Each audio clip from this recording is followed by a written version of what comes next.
Hi, welcome back to the channel. Mr Pelargonium or David Taylor here. Today I'm going to talk a little bit about the show. I haven't spoken about the revised arrangements for the Pelargonium and Geranium Society annual show. And I'll also have a look at some of the plants that I'm hopeful of getting to it. So let's have a look at that.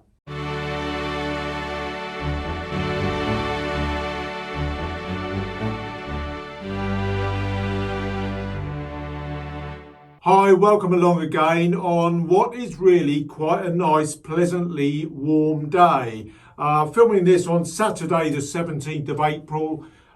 We've actually got some warmth today, which makes a change. April has been terrible. It's been so cold. We've even had, last Monday, the 12th of April, we even woke up to an inch of snow, a couple of centimetres of snow. Just put a little insert of a photograph that I put on my Mr Pelargonium Instagram page.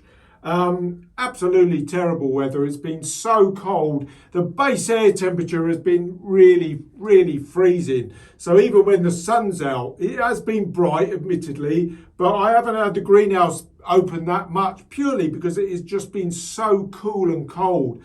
And we are actually wanting to move our plants on a little bit now. I mean, this middle part of April is when we should be seeing some good growth. But growth has really been tempered by the cold. And that is, of course, really affecting potential show plants.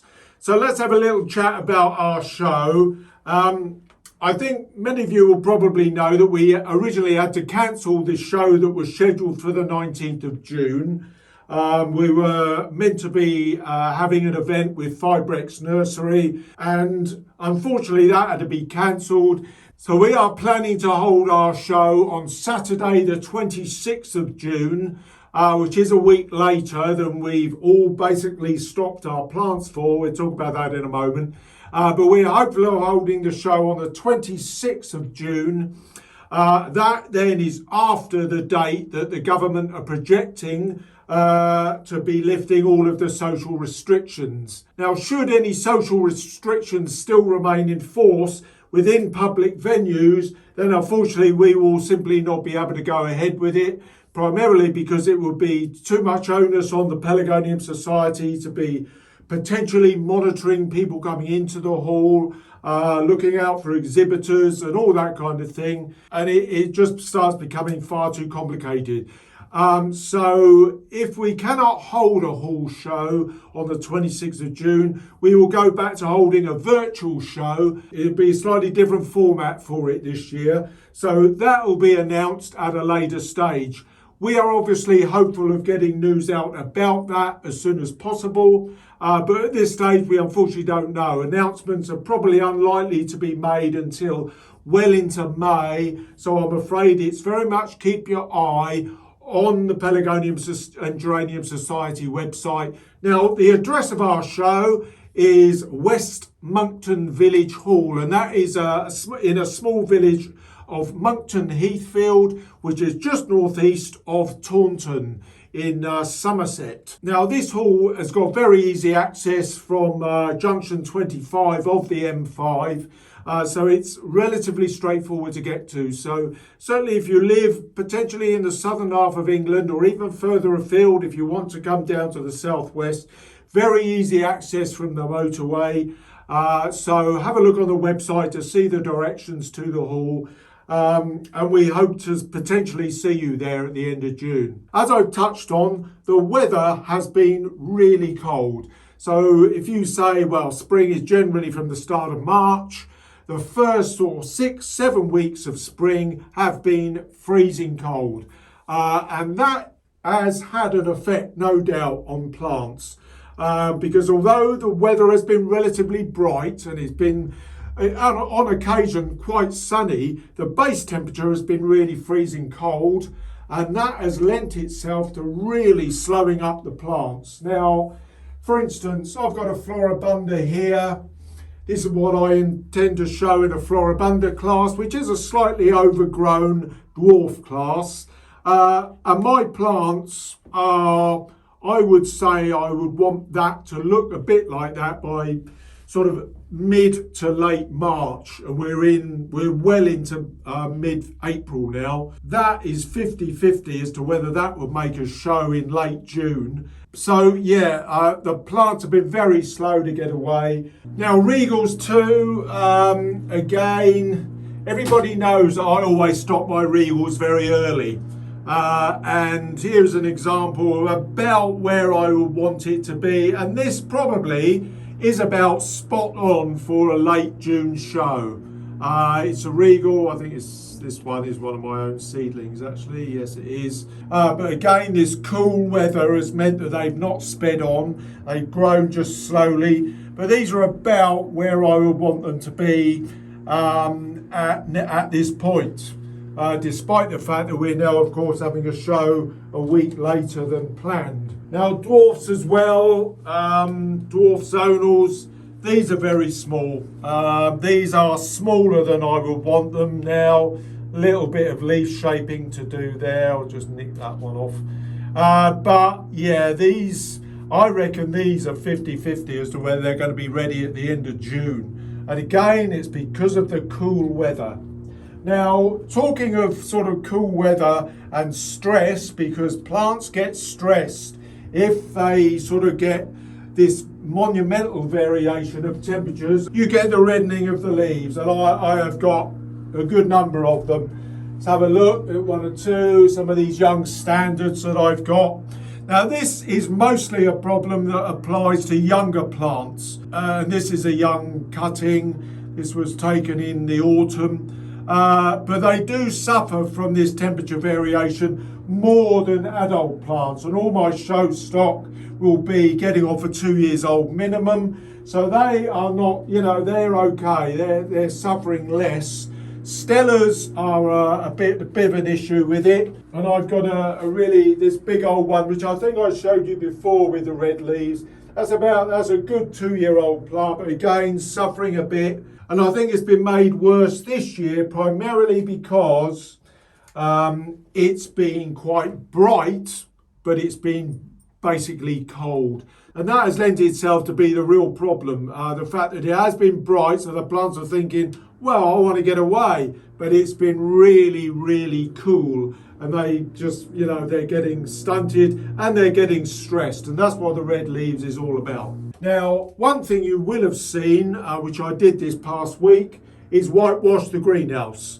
So the greenhouse has now been whitewashed to protect us from the sun. I mean, it is a very bright sunny day today, and it was necessary because the sun is getting quite strong now, middle part of April, so we need to have the whitewash on, otherwise a good number of plants would start to, get a little bit burnt. Now, we are hopeful, of course, of getting some better weather over the coming weeks. I think this week is meant to be a little bit warmer anyway, so plants will begin to grow as the temperatures go up. Some of my young standards are growing on really quite quickly. This Vivienne is well over 30 centimetres now. I'm still nicking out the side shoots, so you can see I've got a couple there.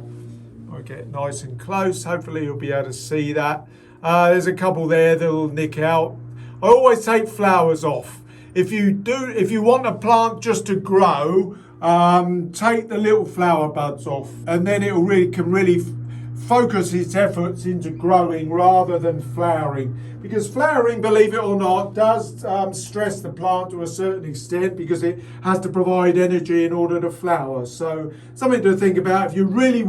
If growth is more what you want than flower, don't be afraid to just take your blooms off. Now, one thing I had a really good response to the feeding video that I did. Thanks for that very much. I mean, that seems to have gone down very well and answered a good number of questions that I get asked all the time about feeding. Finally, I'm going to do a little bit of promo. We always like to sort of support Fibrex Nursery. We don't get any sort of compensation back from them, only a little bit of support for our annual show. But I went over with the lifting of restrictions on the 12th of April last week. I did pop over to Fibrex Nursery and got some really good quality plants. I'll just take the camera off and we'll have a look at a few of them. if you've got some time, get yourself over there, because the plants that they're selling are superb. I mean, superb quality plants. This is Quantop Plume. This is a really strong, large growing angel. Particularly, I've always liked this one. I've sold it when I used to run a nursery, but I'll get that up into a big clay pot eventually, and I'm sure that will do very well. But the quality of what they sell is superb in their sales house. It really is like a kid in a candy shop when a good number of us turned up there early last week. They're based in Pebworth, and if you live in the Midlands, you've certainly got no excuse not to get over there. We can have a look at some of these young standards, and here is the stress.